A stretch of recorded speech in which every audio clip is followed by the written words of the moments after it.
Hello students, Kumar study circle में आप सबका स्वागत है। प्रयोगशाला टेक्नीशियन परीक्षा को आगे बढ़ाते हुए आज यहाँ पर भौतिक विज्ञान संबंधित गुरुत्वाकर्षण से जितने वस्तुनिष्ठ प्रश्न हैं इम्पोर्टेंट, उसको मैं लेके आया हूँ। तो चलिए एक एक नज़र इसको देखते चलते हैं और मेरे बोलने से पहले हमको उत्तर सोच लेना है। तो पहला क्वेश्चन हमारे सामने यहाँ पर आता है, सिंपल क्वेश्चन था, ग्रहों की गति से संबंधित नियमों का प्रतिपादन किसने किया था, ये आपको बताना है।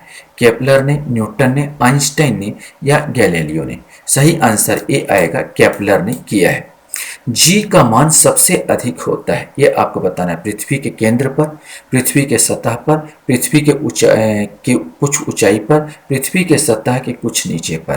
तो ये आपको बताना है। तो जी का जो गुरुत्वाकर्षण का जो मान होता है पृथ्वी के सतह पर सबसे ज़्यादा होता है। मतलब अगर यहीं पर, वैसे बहुत सारा क्वेश्चन उठेगा लेकिन यहीं पर समझाने की कोशिश करूँगी। ये पृथ्वी है तो पृथ्वी के जो सतह, मान लो ये सतह, तो सतह पर सबसे ज़्यादा जी का मान होगा। जैसे जैसे ऊपर जाएंगे तो जी का मान घटेगा और जैसे जैसे नीचे जाएंगे तो जी का मान घटेगा और बीच में बिल्कुल शून्य हो जाएगा। पृथ्वी के केंद्र में जी का मान सबसे होता है, सतह पर लेकिन भूमध्य रेखा में कम, ध्रुवों की ओर जाएंगे मान बढ़ेगा, दोनों ध्रुवों साइड जाएंगे तो जी का मान बढ़ता चले जाएगा।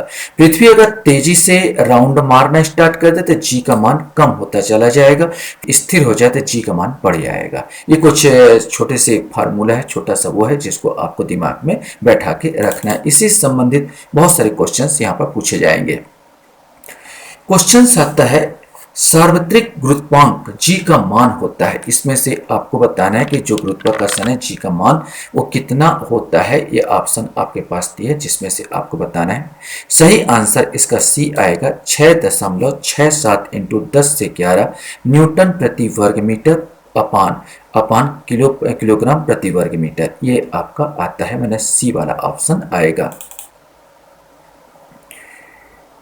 क्वेश्चन हमारे सामने आता है, 1 किलोग्राम वस्तु का भार कितना होता है? 1000 न्यूटन, 100 न्यूटन, 9.8 न्यूटन या 980 न्यूटन। इसमें से कोई एक आएगा। सही आंसर सी आएगा, 9.8 न्यूटन होता है।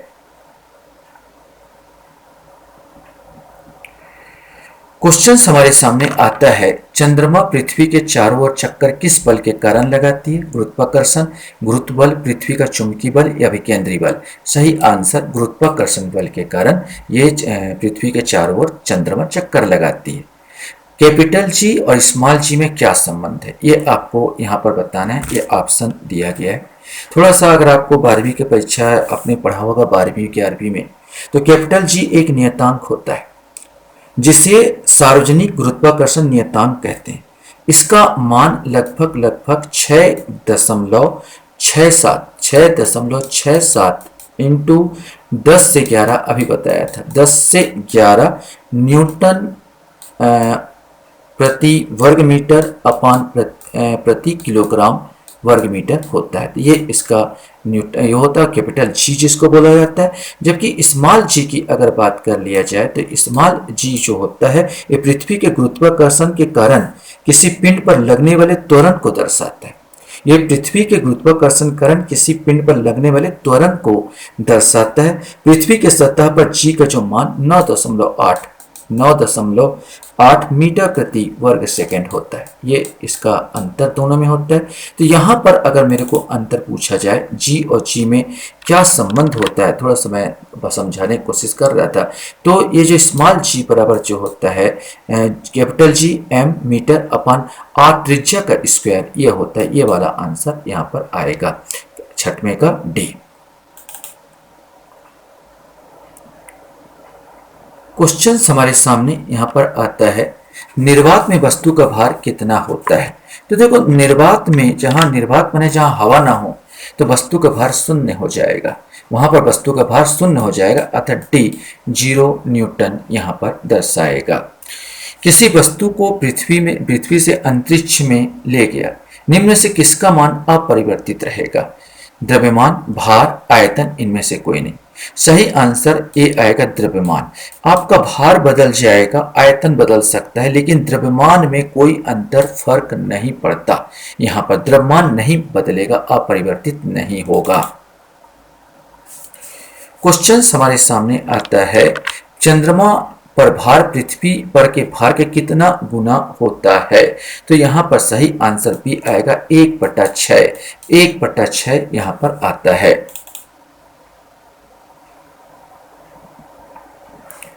क्वेश्चन हमारे सामने आता है, जी का मान अधिकतम कहां पर होता है? मैंने अभी बता दिया था कि पृथ्वी के सतह पर जी का मान सबसे ज्यादा होगा। बार बार मैंने बोला, ध्रुवों पर बढ़ता चला जाएगा यहाँ पर, तो यहाँ पर आएगा पृथ्वी के, अब यहाँ पर पृथ्वी के सतह पर ध्रुवों पर बढ़ता जाएगा। विषुवत रेखा पर सबसे कम होता है, तो यहाँ पर पूछा था जी का मान अधिकतम कहाँ पर होता है, तो बी आंसर आ जाएगा ध्रुवों पर। पृथ्वी के केंद्र पर जी का मान 0 हो जाएगा यहाँ पर, तो ध्रुवों पर सबसे ज्यादा होगा।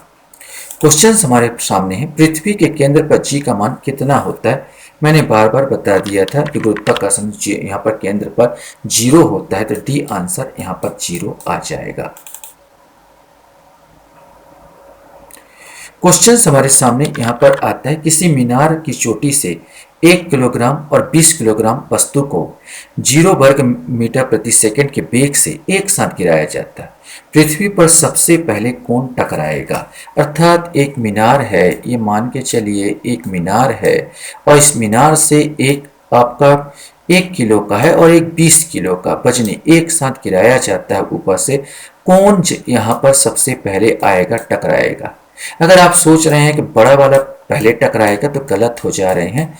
यहाँ पर दोनों एक साथ आएंगे, यही तो गति का नियम है और इसका गुरुत्वाकर्षण का नियम है। दोनों को दोनों एक साथ आएंगे, मतलब यहाँ पर जो आएगा सी आंसर आएगा, अर्थात दोनों एक साथ। 12 का आंसर सी होगा, दोनों एक साथ आएंगे।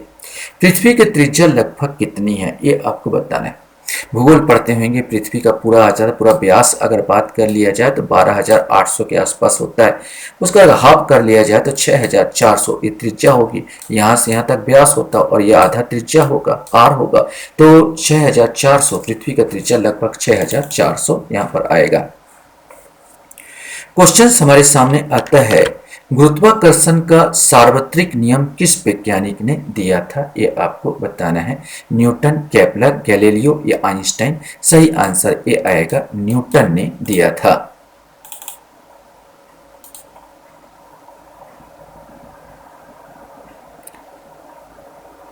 क्वेश्चन हमारे सामने आता है, विषुवत रेखा से ध्रुवों की ओर जाने पर जी का मान। मैंने कहा था विषुवत रेखा, जो विषुवत रेखा है पृथ्वी है, बीचों बीच होगा विषुवत रेखा, दोनों साइड इसका ध्रुव होगा, चाहे नॉर्थ हो चाहे साउथ हो। ध्रुवों पर मान बढ़ता चला जाएगा, विषुवत रेखा पर कम होगा, सबसे कम, और ध्रुवों पर जाएंगे तो बढ़ता चला जाएगा। तो आंसर ए आ जाएगा 15 का, कि बढ़ता चला जाएगा। भूतुल्यकाली उपग्रह को पृथ्वी तल से कितनी ऊंचाई पर छोड़ा जाता है? 12,000, 14,000, 36,000 या 50,000? सही आंसर सी आएगा। जो गुरुत्वाकर्षण की शक्ति लगभग कहा जाता है 36,000 किलोमीटर तक है। 36,000 से ऊपर हो जाता है गुरुत्वाकर्षण का बल खत्म हो जाता है। तो जो भूतुल्यकाली उपग्रह को छोड़ा जाता है 36,000 किलोमीटर ऊपर छोड़ा जाता है। क्वेश्चन हमारे सामने आता है, भू स्थिर उपग्रह किस दिशा में पृथ्वी की परिक्रमा करती है? उत्तर से दक्षिण, दक्षिण से उत्तर, पूर्व से पश्चिम या पश्चिम से पूर्व? इसको बताना है। सही आंसर डी आएगा, पश्चिम से पूर्व। वैसे पृथ्वी जो है घूम रही है, पश्चिम से पूर्व घूम रही है, पृथ्वी चक्कर मार रही है, और हमको लगता प्रतीत हो रहा है कि पूर्व से पश्चिम, लेकिन घूमती पश्चिम से पूर्व।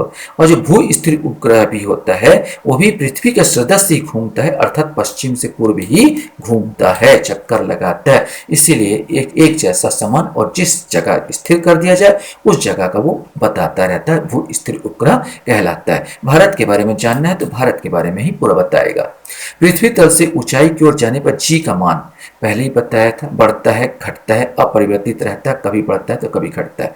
फिर मैं बता देता हूँ, पृथ्वी का सतह पर जी का मान सबसे ज्यादा, ऊपर जाएंगे तो घटेगा, नीचे जाएंगे तो घटेगा। सिंपल सी, बिल्कुल केंद्र में 0 हो जाता है। ध्रुवों पर जाएंगे तो बढ़ेगा, इस ध्रुवों पर जाएंगे बढ़ेगा, और विषुवत रेखा पर इसका मान सबसे कम होता है। यहाँ पर पृथ्वी जितना तेज राउंड मारेगी वहां पर भार जो होता है कम कम होता जाएगा, जितना तेज घूमेगी कम होता जाएगा, स्थिर हो जाएगी, भार बढ़ जाता है तो जी बढ़ जाएगा मान। तो पृथ्वी तल से ऊंचाई की ओर जाने पर जी का मान क्या हो जाएगा, तो जी का मान घटना स्टार्ट हो जाएगा। तो 18 का जो आंसर आपका आएगा बी आएगा। इसी प्रकार क्वेश्चंस आपसे पूछ दिया गया, वैसे तो समझाते हुए बता दिया था। पृथ्वी के सतह के नीचे गहराई बढ़ने पर साथ जी का मान भी घटेगा। मैंने कहा तल में रहेगा तो सबसे ज्यादा रहता पृथ्वी के ऊपर साइड, यहाँ पर ऊपर बढ़ेगा तो घटेगा, नीचे आएगा तो घटेगा। ये सिंपल सा आप दिमाग में बैठा लेंगे।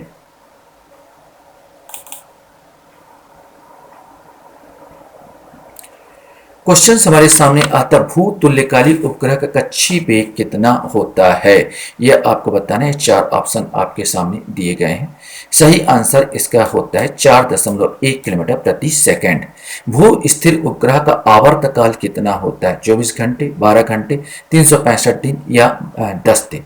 ये पृथ्वी के सदस्य घूमता है भू स्थिर उपग्रह और उसका आवर्तकाल 24 घंटे का होता है। पृथ्वी के केंद्र पर किसी वस्तु का भार कितना होता है, तो पहले ही बार बार मैं जिक्र कर चुका हूं, ये डी आंसर आ जाएगा, 0 हो जाएगा। क्वेश्चन हमारे सामने है, कृत्रिम उपग्रह का उपयोग का उद्देश्य क्या है, तो मौसम का भविष्यवाणी, संचार, वायुमंडल के ऊपरी हिस्सों का अध्ययन, तीनों का काम आता है। गुरुत्व बल एसआई मात्रक क्या होता है, गुरुत्व बल का एसआई मात्रक आपको बताना है।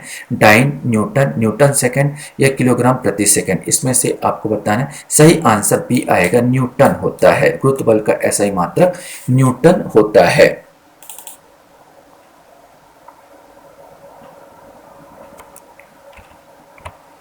क्वेश्चन है, पृथ्वी पर किसी वस्तु का भार m है तो चंद्रमा पर इस वस्तु का भार क्या होगा। आपने देखा होगा 1/6 हो जाता है, माने सी आंसर इसका आ जाएगा, 25 का आंसर।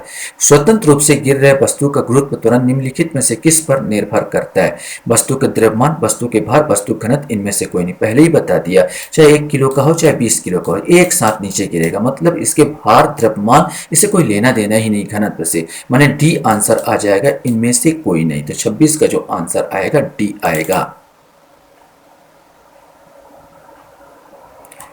क्वेश्चन हमारे सामने आता है, निम्नलिखित में से कौन भार का मात्रक है, dyne joule, joule second, dyne प्रति सेकंड, इसमें से आपको बताना है। सही आंसर ए आएगा, डाइन।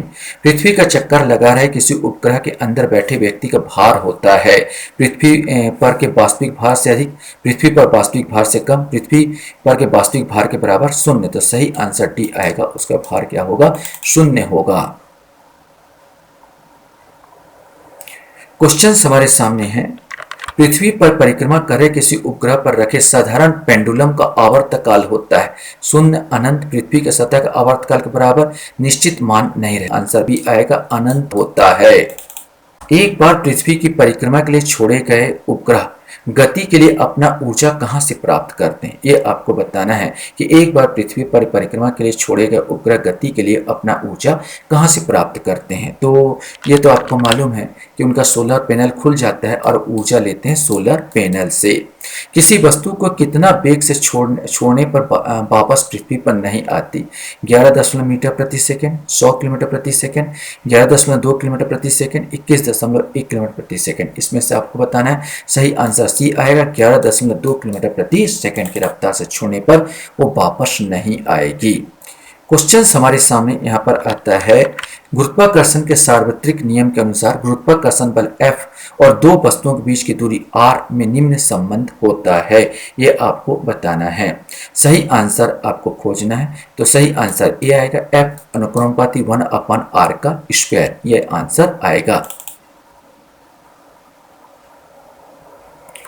क्वेश्चन हमारे सामने है, सूर्य और पृथ्वी के बीच की दूरी कितनी है, इसमें से 4 ऑप्शन यहाँ पर दिए हैं, इसमें से आपको बताना है, सोचना है। सही आंसर भी आएगा, 14,97,00,000 किलोमीटर।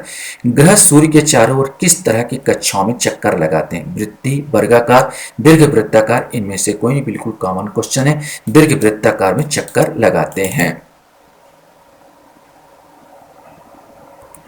क्वेश्चंस आपके सामने। निम्नलिखित में से किसने सबसे पहले कहा था कि सूर्य केंद्र में स्थिर है और सभी ग्रह उसके परितः घूमते हैं? कोपरनिकस, गैलीलियो, केपलर या न्यूटन? इसमें से आपको बताना है।